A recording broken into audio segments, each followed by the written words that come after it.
Alright, cool. So the next poem we can get into is Rhapsody on a Windy Night. So again, we're going to split it up into the physical and then the psychological implications of the modernist era and the individual state of mind. So we can start off by physical, and what we find is that Eliot again uses a street setting, this is very common within his poems, in order to emulate how a lack of vitality challenges the individual and leads to a sense of disconnection from the urban environment. So if you were looking for a really good poem to link this to, I think Preludes complements it really nicely because they both do use the street setting, and both of them very clearly, from the lack of vitality, there is a sense of disconnection. But in saying that, it is also good to choose a poem where you can draw out differences.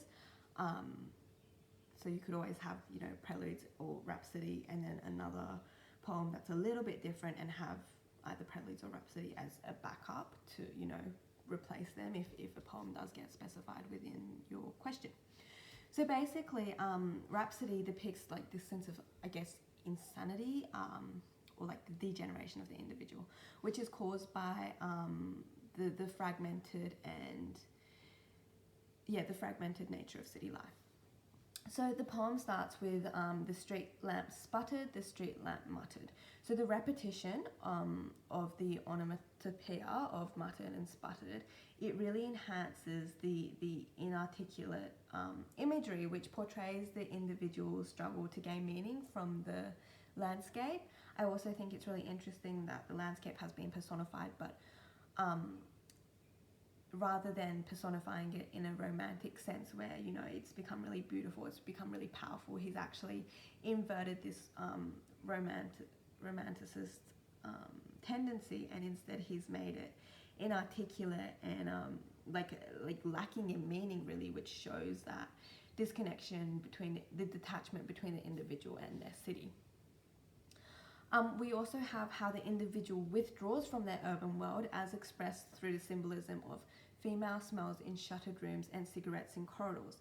So I think here it's really important to see, or it's really obvious to see, that a sense of isolation is created through the accumulation of compressed settings. So you've got the shuttered rooms and you've got the corridors, right? And that really encapsulates how the overwhelmingly negative urban spaces compelled the individual to withdraw. And I think that's really effective in showing that there really was a lack of connection, or like a lack of engagement between the individual and their city because of the permeating hopelessness and anxiety. We've also got how the moon is personified as having washed out smallpox cracks on her face. So this confronting sick imagery really subverts the reader's expectations, again because the moon is no longer, like in the Romanticist period, alluring and powerful, and it's instead created this sense of disconnection due to the individual's really futile and dirty perception of the environment. I think the mention of scars also acts as a symbol for the trauma the modern world has caused her. So I think that can actually be extended to be a wider metaphor, like a wider symbol for the trauma of urbanization, basically, on the surrounding environment. We also see the alienating nature of the physical environment through the persona's use of domestic images. So the bed is open, the toothbrush hangs on the wall, put your shoes at the door, sleep, prepare for life. What's really interesting about this quote is that it's really quite ironic, because the idea of needing sleep in order to prepare for life establishes this really, I guess, this notion of sedation, or of being really slow, of lacking in energy. And I guess it suggests the numbness, it suggests the necessity for the individual to really numb themselves in order to endure life's challenges during the modernist era, and in order to be able to endure the monotonous city life that they experienced within the modernist era. And finally, I think another really good quote you can pick up from, again, there are a couple of there, and I'm just going into a couple of them, but there's the symbolism of the sunless dry geraniums, and I think that really depicts the detrimental impact of the physical environment on living things, but it also establishes, again, this sense of nostalgia for the natural environment and the romantic images that were really common to the Romanticist era. So I actually think in terms of Rhapsody, he really does invert a lot of traditionally romantic images, and instead he depicts them as very dark and very lifeless, I guess, which really indicates this shift in thinking and a sense of disengagement between the individual and their city within the modernist era. So then we can move on to the psychological impacts that permeate as a result of this connection between the individual and the city. And what we see is that the persona's internal conflicts are rooted in their lack of connection with their surrounding community. So again, that's very similar to Preludes. And Eliot really characterizes the world as the void of meaning. So he really details the emotional trauma experienced by the individual and how this leads to this deep-seated sense of alienation. So one of the most obvious demonstrations of this is when the persona whispers lunar incantations that dissolve the flaws of memory. So first off, we have again the reference to the moon, which creates supernatural imagery, and I think this really suggests the extent to which the persona struggles to feel familiar with their surrounding environment.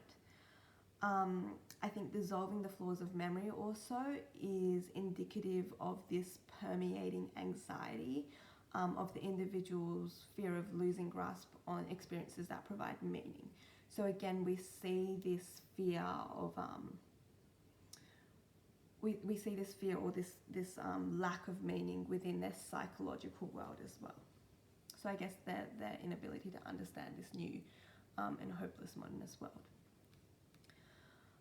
We also have a series of fragmented images, such as a crowd of twisted things, which suggests this really intense sense of incoherency, because there's a lack of directive energy, and it mirrors the persona spiraling throughout life. And this absence of purpose really implies that the individual's internal struggle within the meaningless environment led to their disconnection from their world. So the repetition of twisted helps to also, I think, bind together the images of this dirty setting and suggests the erratic mental state of the persona, which is really common in terms of the psychological sense of the modernist period. And finally, another really powerful quote you can use is that when the persona could see nothing behind that child's eye, we've got the high modality of nothing, and that really elucidates the fragmented relationship between the persona and their surrounding population. I think also it's important to look at the connotations of a child as, innocent and curious, whereas that has been completely stripped away to, again, link back to the idea that this new modernist world is completely lacking in meaning and lacking in a source of hope. So in terms of Rhapsody, I think it really outlines the internal conflicts between the individual and their society, which is caused by this inherent disconnection between themselves and the city world, really, and it really details the emotional trauma that was experienced by the individual.